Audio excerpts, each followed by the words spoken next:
ஆஹா, பாருங்கள் எப்படி இருக்க. பருப்பு முட்டை கிரேவி செம்ம சூப்பராக இருக்குங்க. பார்க்கும் போதே எப்படி இருக்கு பாருங்கள். அங்கே பாருங்கள், அப்படியே அருமையாக கட் பண்ணி சூப்பராக வச்சுருக்கோம். இந்த பருப்பு முட்டை கிரேவி எப்படி செய்யலாங்கிறத பார்க்கலாம் வாங்க. உறவுகளுக்கு வணக்கம். இன்றைக்கி நம்மளுடைய கேப்சிங் ஃபுட் சேனலில் நம்ம பார்க்க போகிறது ஒரு அருமையான ஒரு முட்டை கிரேவி தான். அதாவது எத்தனையோ முட்டை கிரேவி பார்த்துருக்கீங்க, இது கொஞ்சம் வித்தியாசமானது தான். பருப்பு முட்டை கிரேவி இது எப்படி செய்யலாங்கிறத பார்க்கலாம் வாங்க. அதுக்கு முன்னாடி புதுசாக நம்ம சேனல் பார்க்குறவங்க சப்ஸ்கிரைப் பண்ணுங்கள், லைக் பண்ணுங்கள், ஷேர் பண்ணுங்கள், தொடர்ந்து எனக்கு ஆதரவு கொடுங்க. வாங்க இந்த பருப்பு முட்டை கிரேவி எப்படி செய்யலாங்கிறத பார்க்கலாம். பாத்திரம் சூடாயிடுச்சு. அதுக்கு முன்னாடி இந்த பருப்பு முட்டை கிரேவிக்கு தேவையான பொருட்களை பார்த்துடலாம். பருப்பு முட்டை கிரேவிக்கு தேவையான பொருட்களை பார்த்துடலாம். 100 கிராம் பைத்தம்பருப்பு நல்லா ஊற வச்சு அவிச்சு வச்சுருக்கேன். 2 வெங்காயம், 2 தக்காளி, 1 பச்சை மிளகாய், கொஞ்சம் கருவேப்பிலை, 2 ஸ்பூன் இஞ்சி பூண்டு பேஸ்ட்டு, அதாவது 4 முட்டை.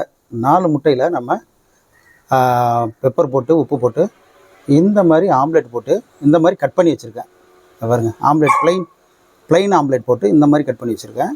வீட்டு குழம்பு மிளகாய்த்தூள் 1/2 ஸ்பூனு, தேவையான அளவுக்கு எண்ணெய், தேவையான அளவுக்கு உப்பு. மறுபடியும் பொருள்லாம் பார்த்துடலாம். பைத்தம்பருப்பு, முட்டை, மிளகாத்தூள், எண்ணெய், இஞ்சி பூண்டு பேஸ்ட்டு, உப்பு, கருவேப்பிலை, வெங்காயம், தக்காளி, பச்சை மிளகாய். எண்ணெய் ஊற்றிக்கலாம். எண்ணெய் சூடாகட்டும். வெங்காயம் போட்டுக்கலாம்.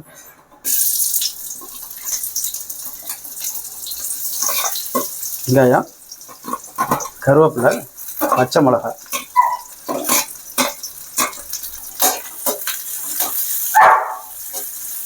வெங்காயம் தக்காளி வதங்கிட்டு இருக்கு. இந்த நேரத்தில் நம்ம தக்காளி போட்டுக்கலாம். வெங்காயம் தக்காளி வதங்கிட்டு, தக்காளி சுமாராக வதங்கினா கூட போதும். அந்த நேரத்தில் இஞ்சி பூண்டு பேஸ்ட்டு போட்டுக்கலாம். நல்லா இஞ்சி பூண்டு பேஸ்ட்டும் நல்லா வதங்கிட்டு இப்போ மிளகாத்தூளை போட்டுக்கலாம். மிளகாத்தூளுக்கு பதில் நீங்கள் சிக்கன் மசாலா கூட யூஸ் பண்ணிக்கலாம், நல்ல வாசனையாக இருக்கும். நான் வந்து மிளகாத்தூள் யூஸ் பண்ணியிருக்கேன். என்கிட்ட சிக்கன் மசாலா இல்லை.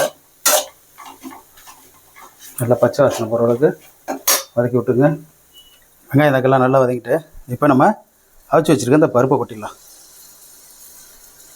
பருப்பை கொட்டி நல்லா ஒரு கலக்கிட்டு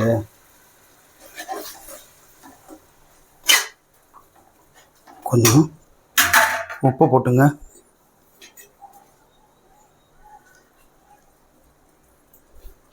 இது கூடவே தேவையான அளவுக்கு தண்ணியை ஊற்றிடுங்க.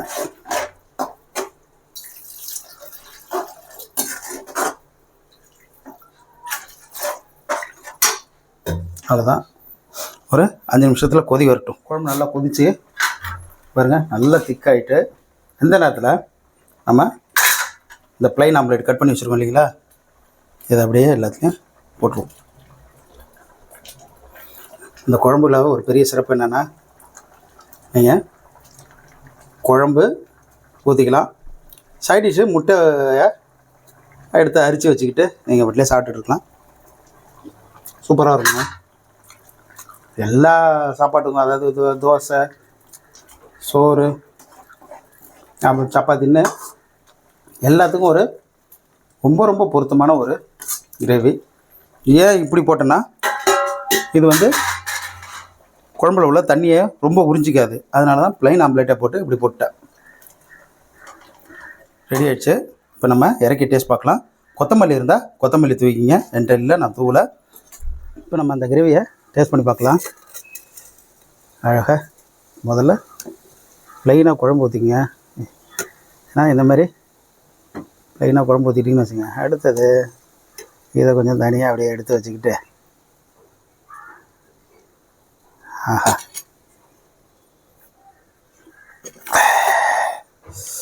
செம்ம வாசனையாக இருக்குது, செம்ம பசியாகவும் இருக்குது. இன்னும் காலையில் சாப்பிடல.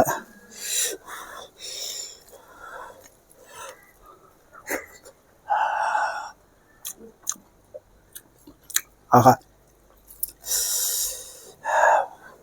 செம்ம சூப்பருங்க. பாருங்க, குழம்ப உறிஞ்சிட்டு கிடக்கு இந்த ஆம்லேட்டை. ஆஹா,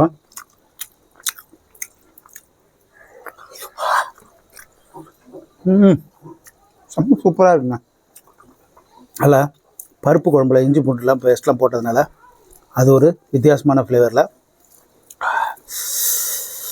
சாப்பாட்டுக்கு ஒரு இழுக்குது.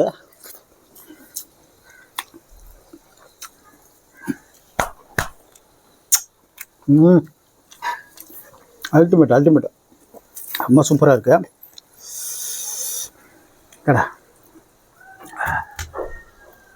அப்பா நல்லா இருக்கு பாரு. சொல்லு சூப்பராக இருக்கு. ரைட்டு, சந்தோஷம். அருமைங்க. உண்மையாக சொல்ல, நான் செஞ்சேங்கிறதுக்காக சொல்ல, நீங்கள் வச்சு பார்த்துட்டு சொல்லுவீங்க இவ்வளோ சூப்பராக இருக்கணும். ரொம்ப சிம்பிளாக செய்யக்கூடியது, ஆனால் சுவையில் அல்டிமேட்டானது. நீங்களே வீட்டில் ட்ரை பண்ணி பாருங்கள், சந்தோஷப்படுவீங்க. அப்புறம் வீடியோ சமைக்கிற வீடியோ நல்ல கண்டென்ட் உள்ள வீடியோ பார்க்கணுன்னா நம்ம கேப்சிகம் சேனல் தொடர்ந்து பாருங்கள். சப்ஸ்கிரைப் பண்ணுங்கள், லைக் பண்ணுங்கள், ஷேர் பண்ணுங்கள். ஹைப் ஆப்ஷன் இருக்குது, அதுவும் கொடுங்க. நீங்கள் கொடுக்குற ஆதரவில் தான் புதிய சமையலை நான் தொடர்ந்து போட முடியும். நீங்கள் கொடுக்குற ஆதரவில் தான் சேனலை அடுத்த ஒரு கட்டத்துக்கு கொண்டு போக முடியும். உங்களுடைய ஆதரவு இல்லாமல் நம்ம சேனல் கிடையவே கிடையாது. என்னன்னைக்கும் உங்களுடைய ஆதரவு வேணும். நன்றி உறவுகளே.